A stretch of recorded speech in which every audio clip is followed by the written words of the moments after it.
One of the things that most strongly differentiates modern from traditional societies is the business of rituals. Broadly speaking, modern ones have very few of them, traditional ones have a lot of them. What is a ritual? It's a periodic invitation by your society, typically by its religion, to come together with other people for an event that marks an occasion, often of an underlying spiritual or psychological nature. Perhaps it's the start of the year, the birthday of a god, a day to apologize, or a moment to feel grateful for springtime, or the love of now-dead relatives. And so you dance, say some rather formal words, eat an unusual food, or wear special clothes.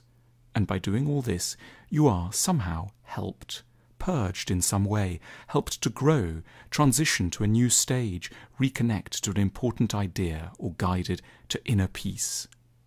What marks out modern societies is how ruthlessly they've stripped back rituals, largely because they get in the way of making money. To generalize, when societies become modern, rituals drop out of the calendar, and the main focus starts to be private and work life, and not much in between. A key part of understanding our own times is therefore to grasp the history of rituals, what they have been, where they've gone, and in what ways we might be missing them today.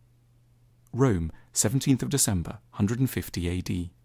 It's the first day of a 3-day celebration known as the Saturnalia, a ritual festival in honor of Saturn, Roman god of wealth and agriculture. The Saturnalia is a time of ecstatic release and exuberance. The Roman poet Catullus describes the occasion as the best of times. All the normal social codes and rules are temporarily put on hold or turned upside down. Masters are expected to look after their slaves, and parents to obey their children. Slaves can even insult and poke fun at their masters with complete impunity.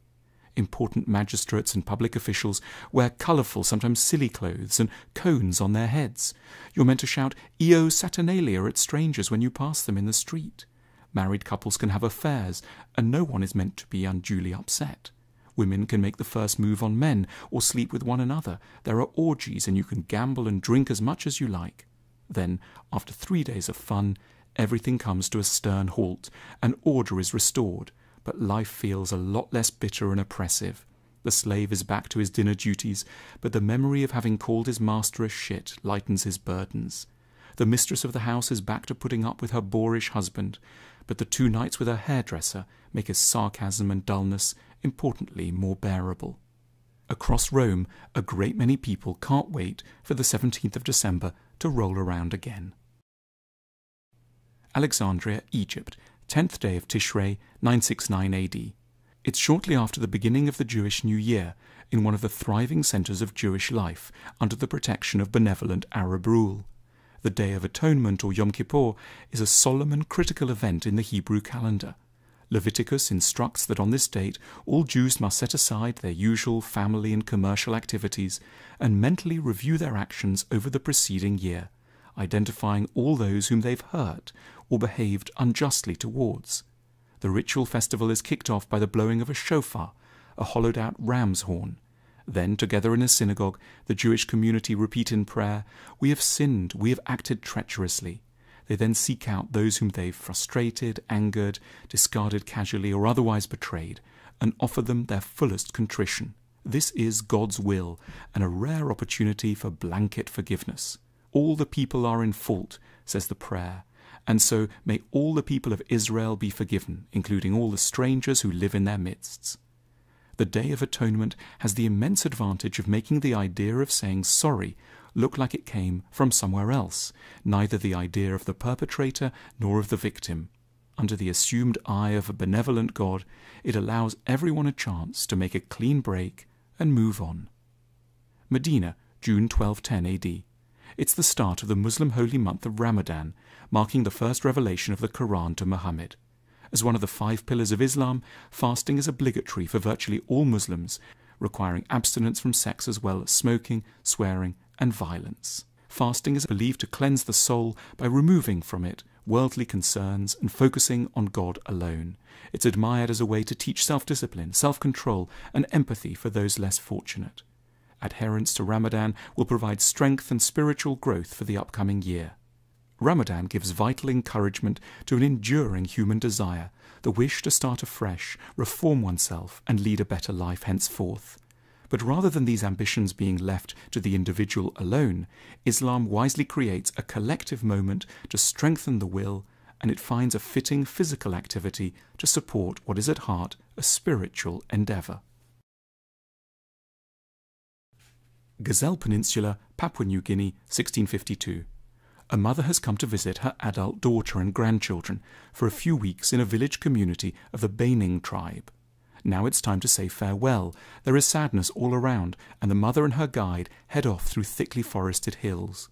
It may be a long time till mother and daughter will see each other again. The Baining have developed a special word to describe the feeling that can come over you when a friend or relative you love has left. They call it awambuk. Symptoms of awambuk include sleeping in, losing a sense of purpose, and an inclination to burst into tears. But the Baining have also developed an accompanying ritual to deal with the sadness of awambuk. The people who've been left are granted 3 days, during which they're not expected to do any gardening or hunting. Everyone is supposed to behave very gently around them. Then, on the 3rd day, the sufferers have to leave a coconut shell of water on the veranda of their house. It's believed to soak up sadness, and with a few ritual words, they then throw the water out into the garden, thereby purging their emotions and signalling a return to active life. The ritual of awambuk is similar to mourning rituals all over the world. It legitimates what might otherwise be a guilty or confused melancholy. It gives sadness a shape and a direction. It demarcates a time for it, and then gently creates a moment when we're meant to overcome it and rejoin the group. Warsaw, Poland, spring 1798. It's the Jewish festival of Birkat Ilanot, which dictates that at the time of the first blossom, the community will gather outdoors by some trees and flowers in bloom to appreciate the beauty of nature and honour the generosity of its creator. In the company of a rabbi, Jews recite a ritual prayer from the Talmud, honouring the hand that made the blossom. Blessed are you, Lord our God, King of the universe, who didn't leave a single thing lacking in his world, filling it with the finest creatures and trees, so as to give pleasure to all of mankind. 2,000 kilometres to the west, an English poet is also struck by the beauty of spring, and wants to express his enthusiasm and gratitude. I heard 1,000 blended notes, while in a grove I sat reclined, writes William Wordsworth in the opening stanza of his Lines Written in Early Spring of 1798. Both the Jewish community and the poet appreciate springtime, but the poet is not interested in ritualizing his feelings. He is emblematic of a new age known as Romanticism, which believes in leaving people to feel things at their own pace, at a time of their choosing. Religious belief is in decline across Europe, and for many, rituals are tainted by being associated with the supernatural. That's unfortunate.